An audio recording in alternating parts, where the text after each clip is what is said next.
Bonjour tout le monde, bienvenue à cette nouvelle vidéo.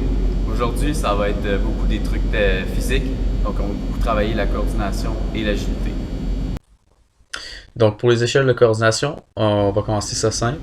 C'est juste 2 pieds dans chaque case. On fait toute l'échelle comme ça. C'est de base. Trouvez-vous un rythme pour chaque exercice et suivez-le, ça va être plus facile. Augmentez avec le temps. Ici, on fait 2 pas dans chaque case. On monte 2 cases, on recule de une. On fait comme ça toute l'échelle. Ça aide à savoir qu'est-ce qu'il y a à côté de nous dans notre environnement. Ici, c'est les 2 pieds vont dans la case, un seul ressort à l'extérieur et on fait juste avancer. Ici, c'est de côté, donc ça pratique un petit peu les mouvements latéraux en même temps. Donc on met 2 pieds dans la case, 2 pieds qui ressortent. On fait ça à chacune des cases. Ici, c'est vraiment pour pratiquer l'indépendance des 2 pieds. Alors, un pied va dans une case et ressort, et on avance comme ça toute l'échelle. Vu qu'on travaille le pied droit la première fois, on travaille aussi le pied gauche la deuxième fois. Ça va permettre à nos pieds d'être plus indépendants et on va pouvoir faire plus de choses avec le ballon ou sans ballon. Par la suite, c'est vraiment... Celle-là est un peu plus compliqué.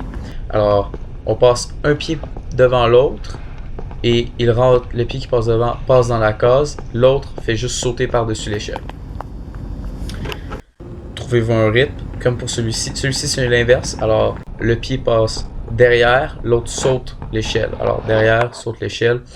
Derrière, saute l'échelle. Enfin, le prochain pratique la coordination générale.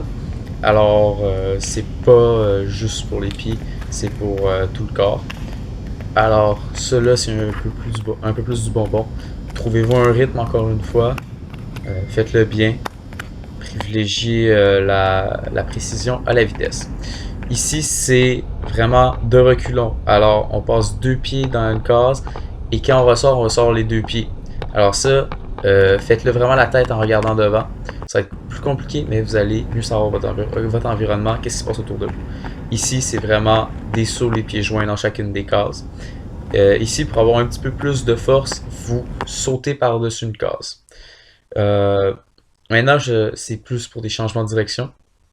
Donc pour votre agilité sur le terrain. Alors on commence par un sprint et arrivé à un cône, on fait juste changer de direction et on court toujours par en avant. Sinon, une autre variante que vous pouvez faire, si vous arrivez au cône, vous faites des pas chassés, de reculons, pas chassés et de nouveau un sprint vers l'avant.